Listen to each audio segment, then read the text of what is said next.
আসসালামু আলাইকুম। আজকে আমরা চলে আসছি হচ্ছে কাচ্চি ভাইয়ে।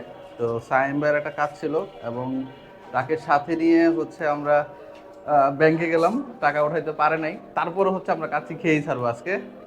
কারণ হচ্ছে গতকালকে সে হচ্ছে আমাদেরকে খাওয়াইতে পারে নাই, সেইটা রেশ আজকে আমাদেরকে ধরতে হবে। তো চলেন আপনাদেরকে কাচ্চি ভাইয়ে নিয়ে যাই। এটা হচ্ছে কাচ্চি ভাইয়ের সিদ্ধিরগঞ্জ ব্রাঞ্চ।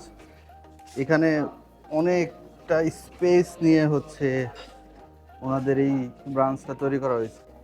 তো সাইম ভাই, আমরা আজকে কি খাচ্ছি বলেন দেখি। ভাই নাও, খাওয়া বাতে তো আজকে আমার বন্ধু কোনো কৃপণতা দেখাবে না, আমিও আছি কন্ট্রিবিউট। আমার বন্ধু আছে, মুন্না আছে, মুন্না ভিডিও করতেছে, সেই কন্ট্রিবিউশনটা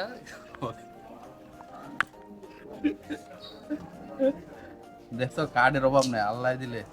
দেখো, একটা দুইটা